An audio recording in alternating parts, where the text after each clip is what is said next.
Ótimo. Grande pergunta. Uma pergunta interessante que tem a ver justamente com essa conexão que eu citei aqui entre um take 8 e outro, o eletromagnetismo. O eletromagnetismo vai nos ensinar como é que a gente liga e desliga o ímã. Agora, cuidado, hein? A gente só liga e desliga eletroímãs, ímãs naturais a gente não liga e desliga. Daria para ligar e desligar, de certa forma, o ferromagnetismo, aumentando a temperatura, né? E depois esfriando de novo, usando o ponto Curie para ligar e desligar um material ferromagnético ou uma magnetita, né?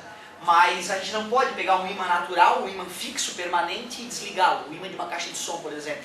Né? Sem esquentar a caixa de som, né? Aquele ímã não vai deixar de ser ímã. O eletroímã, aí nós vamos entender um pouquinho melhor essa conexão entre magnetismo e eletromagnetismo. E aí nós vamos ter um ímã que dá para ligar e desligar. Certo? Ótima pergunta também, ótima colocação.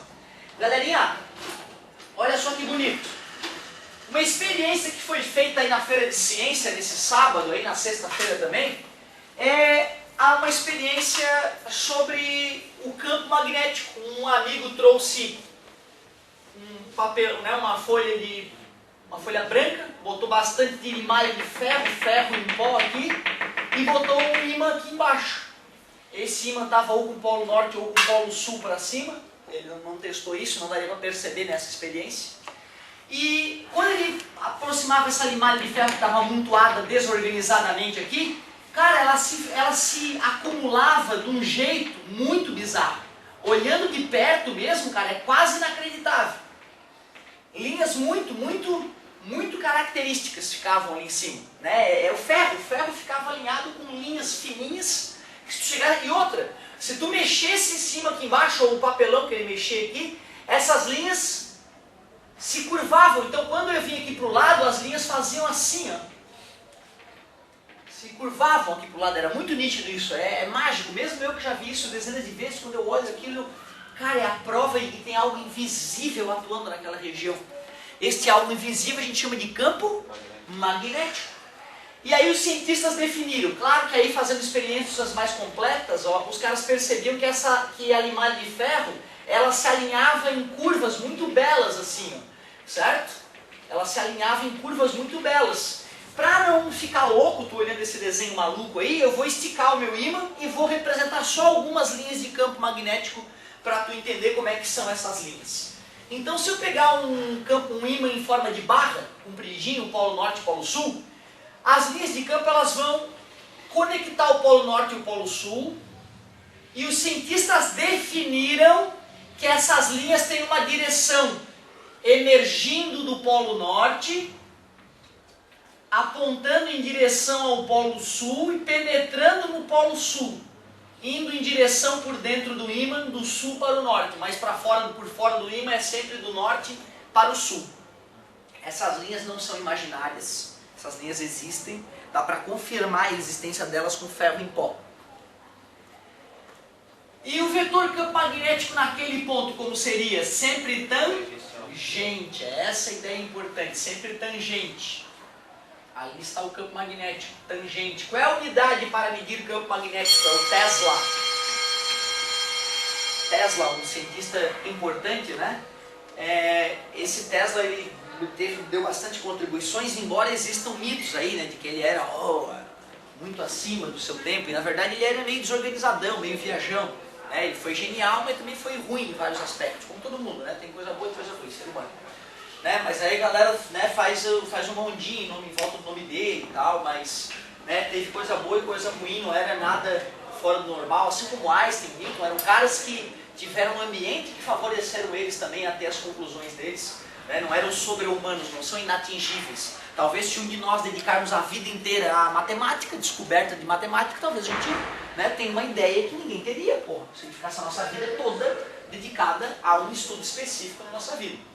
Bom, linhas de campo magnético, deixa eu botar o nome delas aqui, linhas de campo magnético. Olha que interessante, se eu pegar um ímã em forma de ferradura, aquele famoso ímã em forma de ferradura, o clássico na verdade é assim, né, dos desenhos, né? Só que aí o polo norte não fica virado para o polo sul. Então ainda assim as linhas de campo ficariam um pouco deformadas aqui. Então se eu quiser um campo uniforme, o que seria um campo uniforme? constante, com os mesmos valores em todos os lugares. Teria que ter um ímã assim, em forma de ferradura. Aí aqui nessa região, como as linhas vão do norte para o sul, as linhas estariam igualmente espaçadas, mostrando que o campo aqui apresenta o mesmo valor, 666 Tesla. Aqui também, e ali também. Aqui já não. Aqui as linhas começam a se afastar. E quanto mais afastadas as linhas, menos intenso é o campo. Quanto mais próximas as linhas, mais intenso é o campo. Isso vale para qualquer campo, campo elétrico, campo gravitacional, tá beleza? Isso são regras gerais. As linhas de campo jamais se cruzam. Só que as linhas de campo elétrico nasciam nas partículas positivas e morriam nas negativas. Aqui não. Elas se interligam, elas são contínuas, beleza? Então tu vê, daria já para escrever propriedades das linhas de campo magnético. Jamais se cruzam, emergem do norte e penetram no sul, mas são contínuas. Quanto mais próximas, mais intenso é o campo. Quanto mais afastadas, menos intenso é o campo. Os vetores campos magnéticos são sempre tangentes às linhas de campo magnético. Olha quanta coisinha já dá para escrever a respeito dessa teoria. Legal. E pessoal, como é que ficaria na Terra? Como é que ficaria na Terra? Bom, aí é que tá, ó. Se eu fosse pensar na Terra, ficaria algo muito parecido com isso, as linhas de campo magnético da Terra. Vamos pensar aqui, planeta Terra, eixo de rotação, polo norte geográfico, polo sul geográfico, aqui está o ímã que é a Terra, polo sul do ímã da Terra, polo norte do ímã da Terra, as linhas de campo magnético, então, são mais ou menos assim, ó.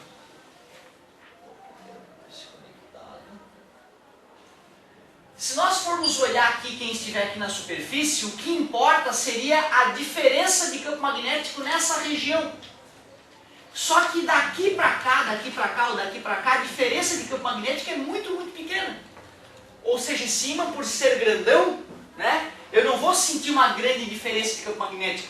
De repente, em algumas regiões do polo, ó, como daqui para cá, o campo magnético seja maior. E aí tu com algum pedaço de limalha ou com uma bússola sentiria maior violência no movimento dos braços da bússola naquela região. Né? Mas é muito tênue, tu jamais vai ter um pedaço de ferro e de repente ele, meu Deus, cadê ele? E daí tu vai achar ele grudado no polo norte ou no polo sul, certo? Outra, esse campo magnético ele não é fixo, perfeito, ele sofre oscilações, ele é mutante. Aliás, cara, o ser humano sabe como é que está esse campo magnético já há milhões de anos. O homem já sabe como é que esse campo magnético tem mudado. Pelo menos milhares de anos com boa precisão. Como que o homem sabe disso? Ele nem estava aqui. Porque existem substâncias que são ferro. Por exemplo, argila quando está sendo cozida, ou lava de vulcão quando está para endurecer. Naquele período que ela ainda está líquida, ela é ferromagnética, ela se alinha com o campo magnético da Terra, e depois que ela esfria, microscopicamente, os átomos daquela coisa que resfriou guardam a direção do campo magnético da Terra milhões de anos atrás, quando aquela lava resfriou. Aí tu mede com carbono 14 para ver quantos milhões de anos aquela rocha tem, olha o alinhamento magnético dela e diz, tantos milhões de anos atrás a Terra tinha um campo magnético diferente, apontava para lá. O norte não é onde hoje é o norte magnético. Ou um dia o norte e o sul estavam trocados, cara. Um dia o campo magnético da Terra apontava para o outro lado. Que loucura, que processos serão esses que alteram o campo magnético da Terra no seu interior? E tem mais, o Sol é uma bomba nuclear, cara. O Sol é uma puta bomba nuclear explodindo na nossa cara. Se não tivesse a magnetosfera, que é esse campo magnético que envolve a Terra, uma atmosfera magnética, as partículas radioativas e danosas do Sol atingiriam a Terra, matando inclusive os vegetais. Então tu vê, a magnetosfera da Terra é indispensável para a vida na Terra. E, pelo que tudo indica, o campo magnético da Terra vai se reverter de novo. É um processo cíclico que a cada não sei quantos mil anos se reverte. Então, passaremos por um período de intensa radiação na Terra na mudança dos polos magnéticos, né? Porque antes de mudar, ele vai se neutralizar. O campo magnético da Terra vai desaparecer durante um certo período. Certo? O que será que está acontecendo lá no interior da Terra, né? Que está fazendo esse campo magnético inverter, inclusive. Certo? Que loucura, hein, galera? Muito legal isso. Mas então, ó... A tua pergunta, por que nós não sentimos um pedaço de ferro sendo atraído para os polos da Terra? Porque o que importa é a diferença de campo magnético daqui para cá. Se a diferença for intensa, o objeto vai para a região mais intensa. Se a diferença for tênue, a força que vai atuar nesse material ferromagnético é tão pequena que vai ser imperceptível. Certo? nós vamos ver logo que o campo magnético da Terra, em Tesla, é 10 na menos 4 Tesla, a ordem dele, 10 na menos 4, 0,000, né? Então ele é fraquinho. Né? 1 Tesla, por exemplo, já seria um campo magnético que já nos impressionaria. Né? E tem campos magnéticos no laboratório de milhares de Tesla, certo? E tem estrelas chamadas magnetares, que o campo magnético dela pode desmanchar os átomos. Tamanho campo magnético desmonta o átomo. Né? Uma estrela de nêutron, por exemplo, é uma magnetar e o átomo chega próximo dela, ela desmonta o átomo com seu magnetismo. O tamanho magnetismo dela, ela desmonta o átomo. Olha que loucura, né? Certo? Muito louco isso. O fato é que nós somos seres magnéticos também, né? Já está claro, porque não tem substância que não reaja ao magnetismo. Somos seres elétricos, que nós sabíamos, nós somos feitos de átomos, cargas elétricas ambulantes, e agora sabemos também que tem coisas magnéticas nos nossos átomos também. Logo, logo entenderemos como que isso acontece. Então, primeiro uma introdução. Descobrimos o ímã mais uma vez em nossas vidas, vimos que os polos são inseparáveis, vimos que a temperatura interfere no comportamento magnético, ponto Curie, a Maria Curie nos brindou com essa ideia. Substâncias ferromagnéticas fortemente atraídas, paramagnéticas fracamente atraídas, diamagnéticas fracamente repelidas. A Terra é um grande ímã. A Terra é um grande ímã. Sabemos até desenhar as linhas de campo. E nesse caso o campo é dito uniforme. É muito bom para testar na física esse campo, né? Porque aí eu sei que ele tem o mesmo valor em qualquer lugar. Eu consigo eliminar a variação do campo magnético das minhas equações, né? Mas o mundo mudou quando um sujeito chamado Ørsted foi dar uma aula de eletricidade. Experiência de Ørsted. Aqui o mundo começou a mudar. Aqui a galera começou a perceber melhor como é que funcionavam os campos magnéticos. Cara, o cara foi dar uma aula de circuitinho elétrico em série, paralelo, mostrando lá, ele pegou várias lâmpadazinhas, bateria, botava mais uma lâmpada em série, as lâmpadas brilhavam menos todas, porque aumentava a resistência, e com a maior resistência menor é a corrente, V igual a R vezes I, e a galera ficava feliz. Ele botava em paralelo a lâmpada, as lâmpadas brilhavam mais. A voltagem é a mesma, a corrente... Agora olha só para tu entender qual que brilhava mais, né? Então aqui, ó, aqui tem uma lâmpada, aqui tem outra lâmpada e aqui tem outra lâmpada. Essa lâmpada, se essas lâmpadas são iguais, essa lâmpada recebe o dobro de corrente do que essas. Não é isso? Se a nossa bateria aqui é uma bateria que a gente supõe ideal, sem resistência interna, quando eu coloco uma lâmpada a mais em paralelo, a resistência dessas lâmpadas caiu agora. Porque em paralelo é 1 sobre R igual a 1 sobre R1 mais 1 sobre R2. Quanto mais resistores em paralelo, menor a resistência do conjunto. Quando eu colocar essa lâmpada a mais aqui, a resistência total então diminui. Passa mais corrente ao todo por aqui. Essas lâmpadas vão brilhar a mesma coisa de antes. Mas essa vai começar a brilhar mais. Porque quando eu coloquei uma em paralelo aqui, diminuiu a resistência dessas lâmpadas, pode passar mais corrente por aqui. E essa vai passar a corrente de todas, o triplo daquela de cada uma dessas, elas são todas iguais. Então, o Ørsted só queria confirmar para a galera aquilo que nós já sabemos da eletricidade. O que era associação em série, o que era em paralelo, que em série aumentava as resistências, era só somar, que em paralelo tinha que fazer uma continha especial para achar a resistência equivalente. Brincando com isso, naquele dia ele estava com uma bússola no bolso, uma bússola grande, incômoda, chata. E naquele dia ele pegou a bússola que estava incomodando e colocou do lado desse circuito. E para espanto dele, enquanto a bússola apontava para o norte, quando ele ligava o circuito elétrico, a bússola deixava de apontar para o norte. E quando ele desligava o circuito, a bússola voltava a apontar para o norte. Se fosse um Hellis mortal, faria o sinal da cruz e continuaria a vida dele, né? Batia 3 vezes, isola e vai embora. Mas não, ele era um cientista e ele queria saber por que a maldita bússola se mexeu. E ele logo percebeu que ligando ou desligando o circuito, a influência aparecia ou desaparecia. No início, o Ørsted não soube explicar, ele comunicou ao mundo os resultados da pesquisa dele, ele percebeu então que um circuito elétrico influenciava uma bússola, certo? Quando ligado, né? Só que ele não sabia explicar o porquê. E muitos cientistas tentaram explicar o porquê que isso estava acontecendo, ninguém conseguiu. Um cara chamado Faraday, que na época era apenas aprendiz de laboratório de um grande cientista famoso, foi convidado por esse cientista mais famoso, Faraday, ó esse trabalho do Ørsted aí, tenta explicar como é que isso acontece. E esse Faraday então se debruçou, né, no estudo dessa experiência de Oersted e conseguiu explicar como é que esse fenômeno estava acontecendo. Então, primeira coisa importante, e agora tem a ver com aquilo que nós estávamos discutindo no começo da aula. Com a experiência de Oersted, nós descobrimos que corrente elétrica gera campo magnético. Corrente elétrica gera campo magnético. Mas eu quero melhorar essa afirmação do Oersted. Quero melhorar. O que é corrente elétrica? É o fluxo, no fio sólido é o fluxo de elétrons. Pode ser cátion também, não pode? Se for um líquido, por exemplo, água com sal, vai ter cátions indo para um lado, partículas positivas, e ânions indo para o outro, né? Ou seja, o que importa é ter carga elétrica se mexendo. Se tem carga elétrica se mexendo, cara, primeiro, campo elétrico existe, porque é carga elétrica. Então, ó, carga positiva, campo elétrico, divergente. Carga negativa, campo elétrico, convergente. Se mexendo, campo elétrico, continua existindo. Tudo bem para vocês? Só que partícula carregada parada gera só campo elétrico. Quando a safadinha da partícula carregada com carga elétrica, ela não é um ímã. Quando ela começa a se deslocar, brota um campo magnético em volta dela. Partículas carregadas em movimento geram campo.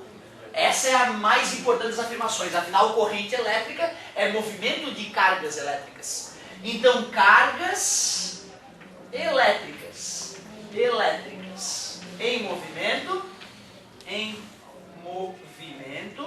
geram campo magnético.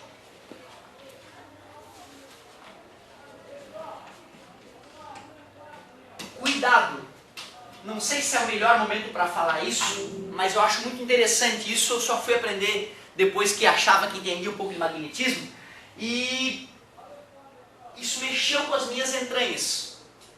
Numa aula lá de eletricidade, nem era para estar falando disso, o cara faz um comentário que me deixa agoniado. O professor doutor fala para mim: Otávio, o campo magnético é um campo fictício. Tá, fictício porque o ser humano criou para explicar as coisas. Tudo bem? Tudo é fictício então, tudo bem? Não tem problema nenhum. Não. Campo elétrico não é fictício, mas campo magnético é fictício. Ele me solta essa. E eu não entendi. E ele me explica assim de maneira: isso aqui é uma carga elétrica. Tem campo elétrico? Tem. Se eu me mexer, tem campo elétrico? Tem. Então campo elétrico existe de qualquer maneira. Sim. Qualquer um que for medir em volta daquela partícula vai medir o campo elétrico. Claro. Sem problema, sem problema. Agora é uma partícula carregada. Tu tá parado. Eu tô com a partícula aqui do meu lado. Eu tô caminhando com a partícula aqui. Para vocês que estão parados, vai gerar campo elétrico, porque já existia, e magnético, porque a partícula está se movimentando para vocês. Mas eu que estou parado em relação à partícula só sinto campo elétrico, não tem campo magnético para mim. Ou seja, vocês estão com bússola, estás com bússola, bússola, e eu estou com a minha bússola.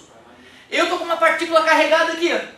Eu passo aqui, ó, a minha bússola não se mexe, a de vocês se mexe. Ou seja, o campo magnético só existe para vocês, eu estou no mesmo lugar que vocês, só que o campo magnético para mim não aparece.